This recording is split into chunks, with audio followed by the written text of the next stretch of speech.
Welcome to Fix It Home Improvement, covering projects that every homeowner should know and great products for home and garden.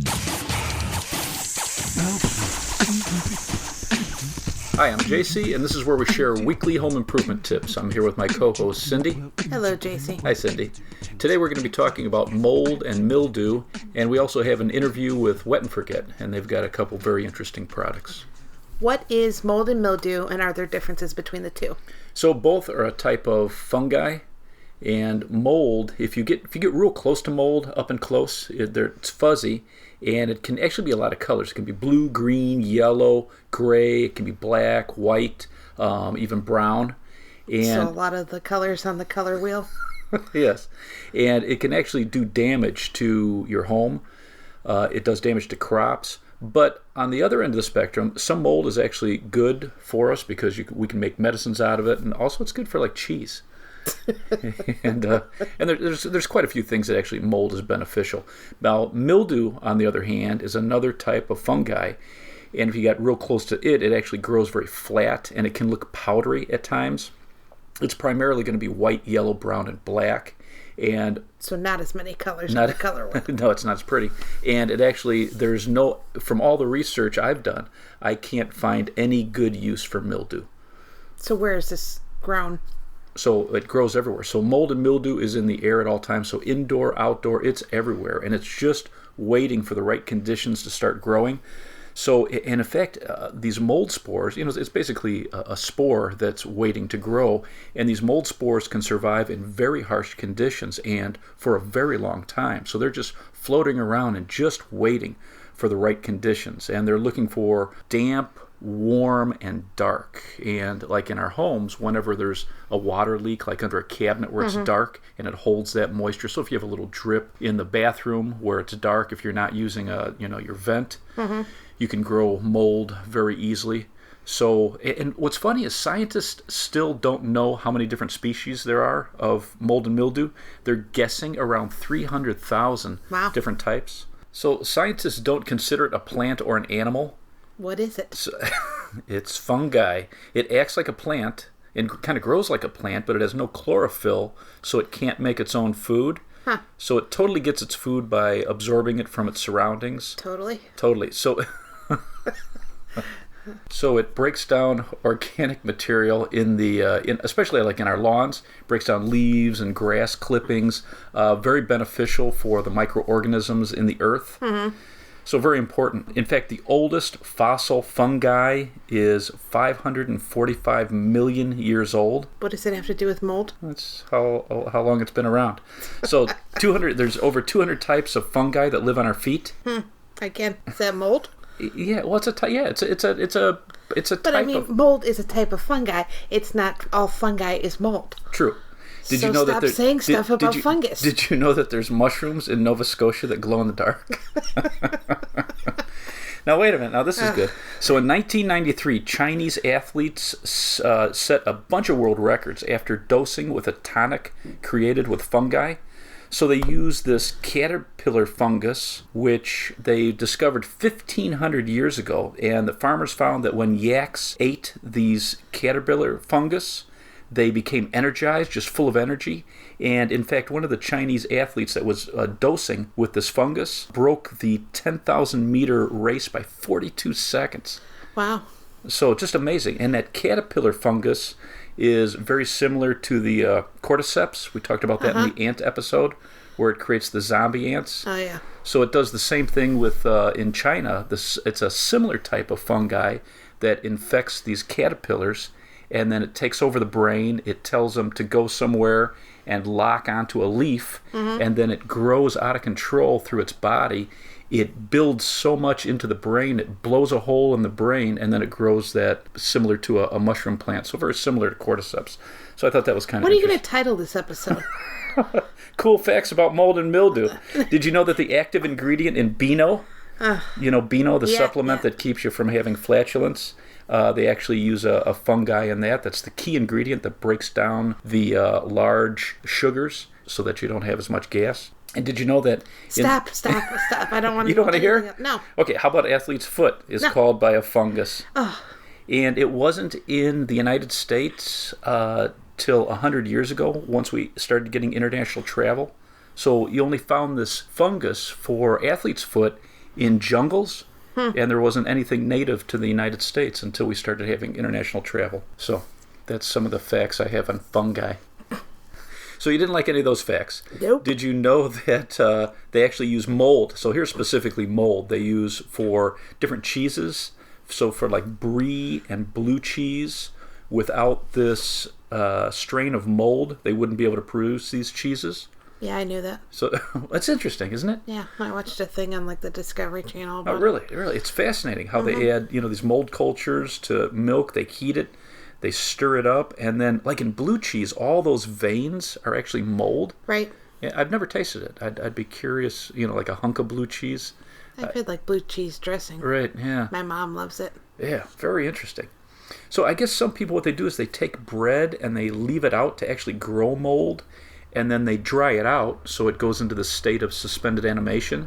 And then when they want to add some of this mold to make cheese, they just crumple it up into their milk, and as they're creating the cheese. So just very interesting how these mold spores can just stay dormant and ready to be reactivated. So very similar like in our houses. They're just floating around in the air at all times, or just waiting for an opportunity to start growing. So the main thing we're worried about mold in our homes is because of us getting sick. It looks terrible, and it can actually damage drywall. Anything organic it can eat. It can just completely eat up the surface of drywall. It can get into wood and slowly decay it. So like if your basement floods and you don't clean it up right away? Right. Within 24 hours, the mold starts to activate and starts to grow. That's scary. Yeah, it is. Anywhere where it's damp, like if you have a small leak behind your walls, and you don't know it, then mold can start growing out of control and just totally devour wood and drywall behind the walls. And one of the dangers is what they call sick building syndrome. So there's a lot of people that are very susceptible to the spores, and they're still doing research. Scientists still don't know all the different types of fungi and all the different toxins that each one produces. So they found that some can actually damage your heart. There's different types of mold that they think can cause cancer if you inhale too much. So there's mycotoxins. It's these chemicals that are on the surface of the mold spores and inside the mold spores too. And some of these mycotoxins can actually pass the blood-brain barrier. And so, some people who are susceptible to it, you need to be very conscious of keeping your house dry and, not allowing mold and mold spores to be, abundant in your home. So do you have any tips if you have a flood in your basement? What should people do?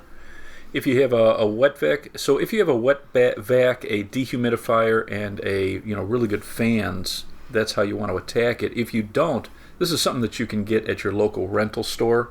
So first thing you'd want to do is get up all the water you can. So if you have a wet vac, just go after it. When you're using your wet vac, if you've never used it for water before, make sure that you remove that paper filter. Right. And then you're going to use it, and there's a float in there. So as the water fills up, that float is going to turn off the vacuum when you fill it at a certain height with water. So wet vac as much water as you can, as quickly as you can, and turn on a dehumidifier. We need to get all this moisture out quickly. And if it's humid outside, you want to leave the window shut and let the dehumidifier do its job. If it's not humid outside, get as many windows open as possible, and you want to get a carpet blower. I would go and rent a carpet blower. They're very powerful. They really move a lot of air. If you have a couple good size fans, that'll do a fine job. And with the dehumidifier, you're going to be checking this about once an hour. They generally have stops where they'll shut themselves off when they fill it with water, but you want to keep it working. So about once an hour, I would take it and drain the water. And then even turn on your furnace, get more air moving, and start getting some heat in there to start drying everything up as quickly as possible. You want to make sure, if you have a flood in your house, you want to make sure that there's no water in any of the ductwork, because then you're going to need a professional to get in there, because you don't want mold and mildew to start growing inside your ductwork, and that can really be a problem. Especially, how would you know that? That's where a professional is going to know if you have a basement that's flooded, and let's say you have like your cold air return that's on the basement floor. Oh. If that fills with water, then you're going to have to have a professional take that apart and dry it professionally. But the main thing is a wet vac, a dehumidifier, and some type of really good quality fan, and we need to get this moisture up as quickly as possible. Now, if you have a flood in the main living area of your home, or if you have, let's say, a pipe break and you have water in your ceilings, ceiling tiles, on your carpet, you're going to want to make sure that all this gets dried out. You want to remove all wet carpets. So if you have area rugs, get them out, get them dry, get them out in the sun, get wet vacs on it. If you have wall-to-wall carpeting and it's soaked all the way through the pad, in most cases you're probably going to have to throw it out. So you want to get this up as quick as possible, because a wet vac isn't going to really do the job unless you have professional equipment. And that wood, if it's a wood floor underneath, you've got to get that damp material off of it. You want to get the furnace on. If there's no water in the ductwork, get that furnace on, get air moving. Again, get all the fans on, your bath fan, your kitchen fan, windows open. If it's not humid outside, get the windows open. We want to get rid of anything that's wet. And then for your ceilings, if you have any drywall that's soaked through, you need to cut that out and remove it. And you actually want to cut it out a foot beyond where you see any moisture. Take out any insulation. The same with walls. Let's say if it's a flood and it just hit the floor, the ground floor, and not the ceiling, you're going to want to cut up all the drywall a foot beyond where it's wet, and then remove any insulation. We need to get those walls open so we can get air in there, get a shop vac in there. So anything damaged, we want to get outside or out of this area, and then we are going to start cleaning. So my sister, she lived in Chicago in an old apartment building a couple years ago. Okay. And so her friend that lived on the same floor as her, one night, he was already in bed.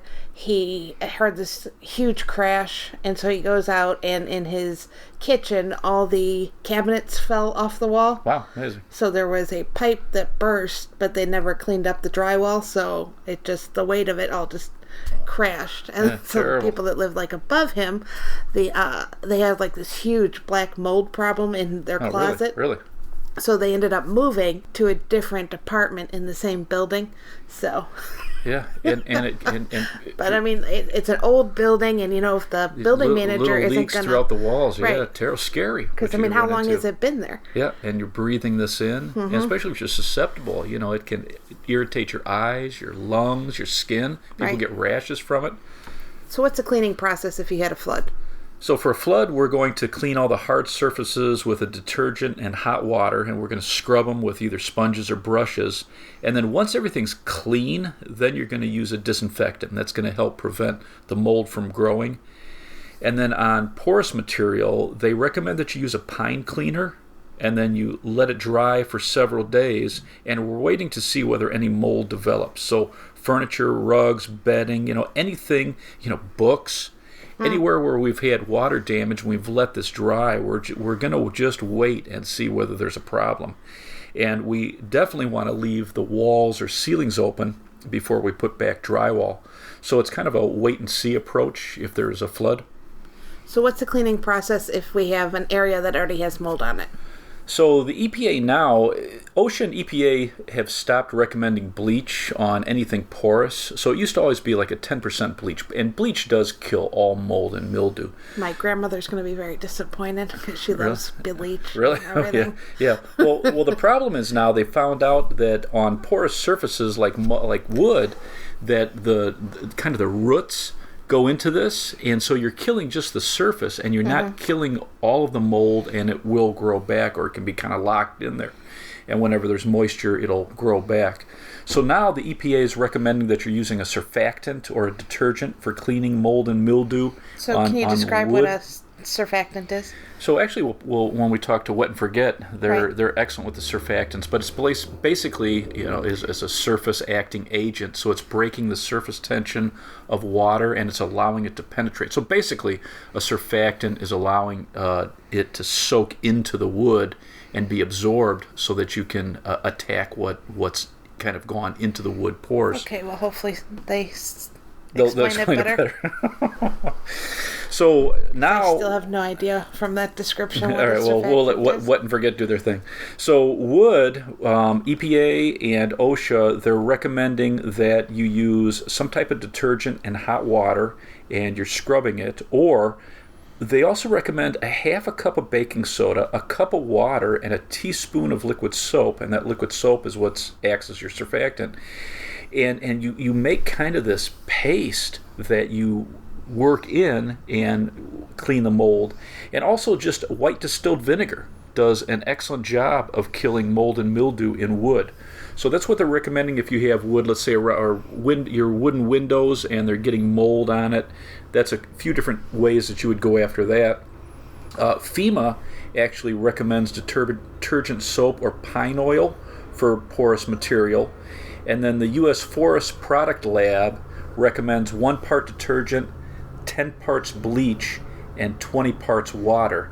And they're saying that they like adding a little bit of detergent to bleach so that it gets in there and penetrates into wood. So a couple different philosophies there on that. And then for hard surfaces, there's a lot of products, and we'll talk about those in a couple of minutes, but a 10% bleach solution has been kind of the standard. You use that on hard surfaces and you let it set 10 minutes and then scrub, and that will kill all mold and mildew. So you want to talk about some of the top rated mold killers and cleaners? Sure. I think before we start, though, I think it's worth mentioning that you should pay attention to what chemicals are in these products, because you never want to mix ammonia with bleach because it creates a toxic gas. Absolutely. So one of the highest rated, just safe to use products is pine oil, and most companies recommend a 19 to 30%. And then on the label, they're going to tell you how to mix it in solution. But it does a real nice job as a really good cleaner. If you're looking to clean up if you have spots and areas where you have a little mold, maybe in the bathroom or around windows. And then what we're looking for on almost any product, so a kind of a tip would be look for anything that's EPA registered. So just like Energy Star, if we're looking for a good quality appliance or a light bulb, and for extension cords, you're looking for an independent testing agency like UL or ETL. When we're looking for mold and mildew products, we're looking for something that says EPA registered. And what does this mean? So they've done an evaluation process of the chemicals, they've approved it, and the EPA approves it as effective against, depending on the product, either killing the mold and then also preventing new mold from growing. So it slows down the growth of new mold. So one of the products, and we're going to talk to Wet and Forget, they have an outdoor product that's just amazing, and it's EPA registered. It has a pH of 8, so 7 is neutral. It's an 8, so it's just slightly alkaline, so it's very safe to use on anything. And in some areas of the country where you have mold and mildew on outdoor surfaces, right? So roofs and shingles and stuff, it's a wild product. You spray it on, and every time it rains, it allows the rainwater to attach to this and slowly pull off the mold. And so just a very interesting product. So the Wet and Forget products are good. Which I need to buy that for my uncle, because we were over there for a party last year, and he was wearing this shirt, and like his arms looked like he bleached them. I'm like, what are you doing? So he was throwing a bleach solution onto his shingles. Oh, terrible. I'm like, what are you doing? It'll dry them out, and very bad. He's like, I have thing to do. mold. I'm like, okay. Yeah, that's not the product. Your mother's son, I guess. That's not the product to use, no. Well, Wet and Forget has that product that my mom... So my mom's 80-some, 100, whatever she is. And between 80 and 100. Somewhere. And so she uses the Wet and Forget shower. So once a week she sprays in. There's no weird smells or anything. So she loves it because she doesn't have to work. Right, She's getting very lazy. Yeah. So she sprays it on, and it actually does a very nice job. We did a video on our channel, the Fix It Home Improvement channel, on that. But Mold Armor is an excellent product, rated very high. This is EPA registered. It works on porous and non-porous surfaces. It not only removes any mold that's on the surfaces, but it also leaves a mildewcide, so it prevents formation of new mold, and there's no bleach in this. So this actually works on a wide variety of different things. It does mold, mildew, bacteria, viruses. Well, I know you used this at the house when you you didn't stain your windows after you put them in, right? And or seal them. And amazing how much that mold got into the wood and really did a lot of damage. So yeah, I used this and did a really nice job. Then ZEP, Z-E-P, is another product. Now, this product that they use, this one, I didn't see EPA registered on this, but they have a product that prevents mold and mildew from growing back, and it's called Clear Shell Mold and Mildew Inhibitor. And just very interesting. They use chitosan. It's the shells from lobsters, crabs, and shrimp. They grind this up and they blend it, and they create this product that inhibits the mold and mildew from growing, but it's all natural, completely safe. So just a very interesting product. And then Tilex, we sold forever at the store with really good results, and it's EPA registered. It's a disinfectant, and it has a fungicide in it. Well, I use this in my shower all the time. Okay. Not all the time because it works really well, but when there becomes a problem, I use it and I love it. Good. Just like your mom, very lazy. I spray it on and it does its job. I wash it off. It's great. Yeah, that's the kind of product to have. Concrobium is another product line that has mold control. It eliminates, it cleans, and then it prevents new mold formation. And this one is EPA registered, and it leaves this antimicrobial shield. And this product's really good for porous and non-porous surfaces. And then to prevent it, so the main thing, one thing that people don't talk about enough is trying to prevent mold. Again, we want to keep the amount of humidity. Let's say in the winter, we're using a humidifier. The EPA suggests that you keep it around 30 to 50% humidity. The CDC recommends no higher than 50% humidity. So we're trying to control that. If you start seeing condensation on your windows and you're using a humidifier, it's time to turn that down a little bit. But one thing that people don't use enough is just the bathroom fan, the exhaust fan, and the kitchen exhaust fan. A lot of the research I was doing, these government studies say that if the average homeowner would use their kitchen exhaust fan every time they cook, they're boiling water, they're doing all this cooking, they put so much moisture into the air, especially apartments, condos, smaller homes, that it actually can change the amount of humidity and just raise it enough so that you're growing mold and mildew. That's crazy. So using your kitchen fan and your bathroom fan is actually something that is very effective at controlling the humidity. And then a really interesting product that we sold a ton of is Damp Rid, and they have a couple different products. They have some new real fancy ones now. Right. Before, what we really sold was just that little. It's just a little container. So it's a 2-part container. They use calcium chloride. And it's a blend of calcium chloride that absorbs moisture in the air, and it's in this top part of the container. There's holes on the bottom of it, and as it absorbs moisture out of the air, it slowly dissolves this calcium chloride, and the water drips to the bottom. So you can pull out this inner liner. It almost looks like a strainer. Right. And then you just you pour out the water. And then you can buy refill packages of this calcium chloride, and you use this again and again. And what's interesting is the calcium chloride, that's exactly what you use for an ice melt. What's funny is we talked about the Handy Camel, that clips, different products together. One of the first things I used that Handy Camel on at the house was holding together my bags of calcium chloride, because if you leave calcium chloride open and there's a lot of humidity, it'll actually turn into one big block. I mean, it's just amazing how it absorbs moisture. And in fact, if you have a vitamin pill box, that's what the little desiccants that they have inside there, the little pouches. Right. That has, usually they're using calcium chloride to absorb any moisture. So Damp Rid is really nice because it's simple, it's an effective way to control moisture if you're having a problem. And then they also have a closet hanging bag, which is pretty funny. So it almost looks, so you take it out of the container, and it has 2 sides to it. It has a little hanger, so you hang it up in the closet, and the top half has this porous bag that absorbs all the moisture into this calcium chloride, and then it drips down into the lower bag, and you can see through it. And when the crystals dissolve and that bottom bag fills up, you just throw it out in the trash. So just a very simple, effective way to control the humidity in your house. Well, it's funny because, like, whenever there was a flood at any of the hardware stores in the area, these are all the products that flew off the shelf. Right. You know, it was without fail. You know, all of our wet and dry vacs, Right. the dehumidifiers, and then all these cleaning products. You know, so people know what works. You know, Right, in these absolutely. problem areas. And some of the stuff it's nice to have ahead of time. Now we have an interview with Wet and Forget, and hopefully they do a better job of explaining surfactants than you did. Thank you. Teresa, how you doing? I'm great. How are you? Real good. I was wondering if you could share some information on your Wet and Forget indoor product. Absolutely. Wet and Forget Indoor was developed based upon our Wet and Forget Outdoor product.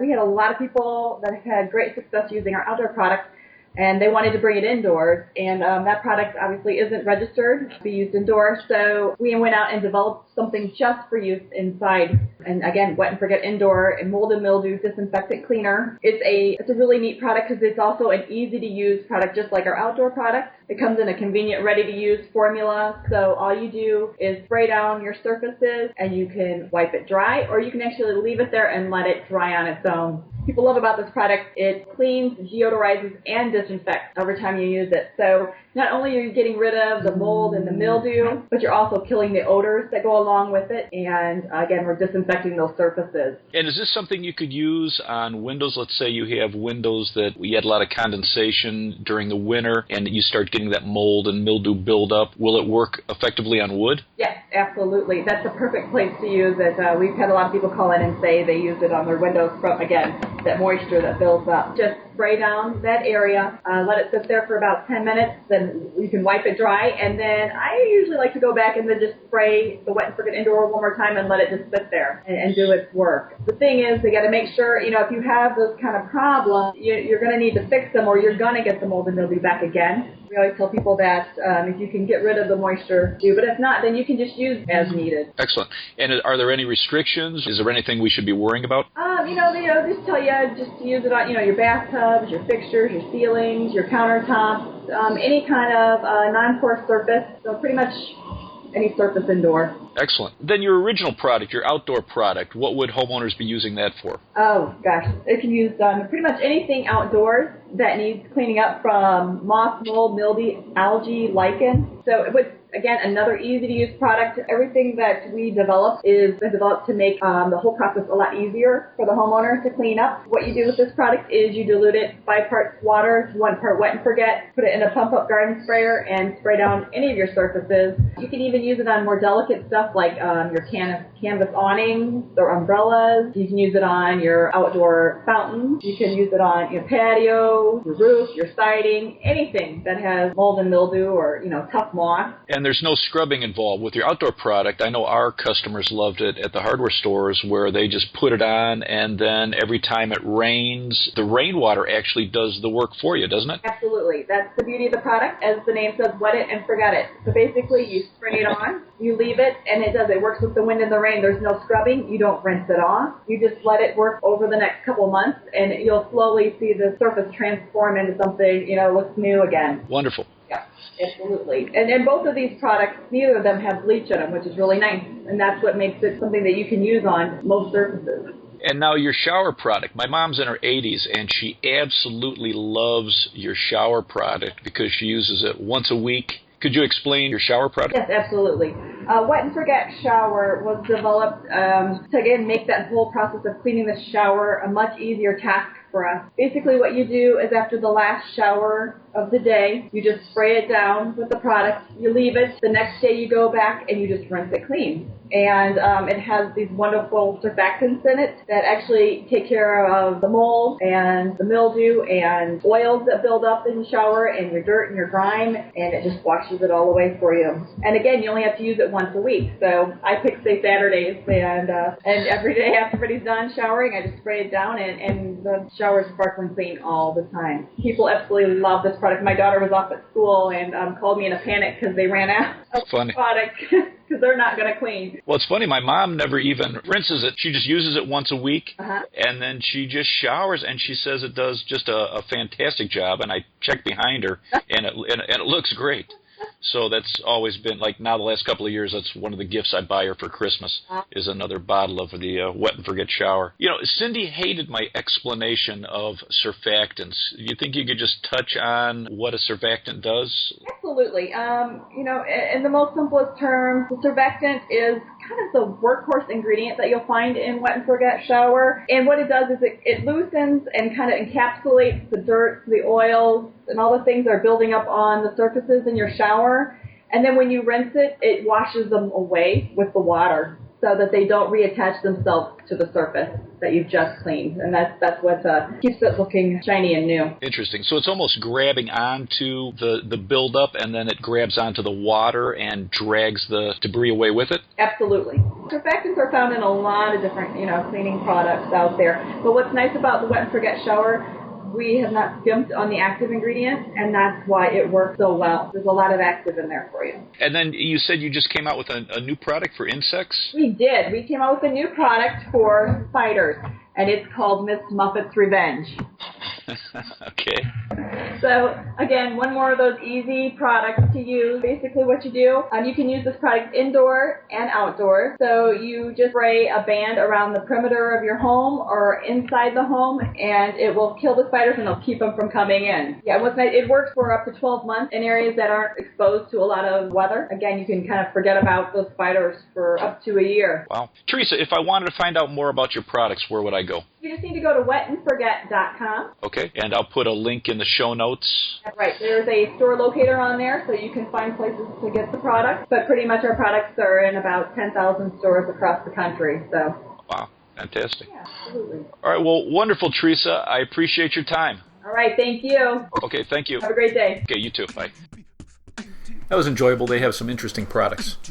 I think that wraps up this episode then. If you'd like to subscribe, you can subscribe on Stitcher or iTunes. If you enjoyed it, please leave us a review. If you'd like to see any of our home improvement videos, you can check out our YouTube channel, Fix It Home Improvement Channel. And you can subscribe there as well. If you'd like to talk to us, you can email us at fixitpodcast@gmail.com. Thank you for listening. Talk to you next week. Different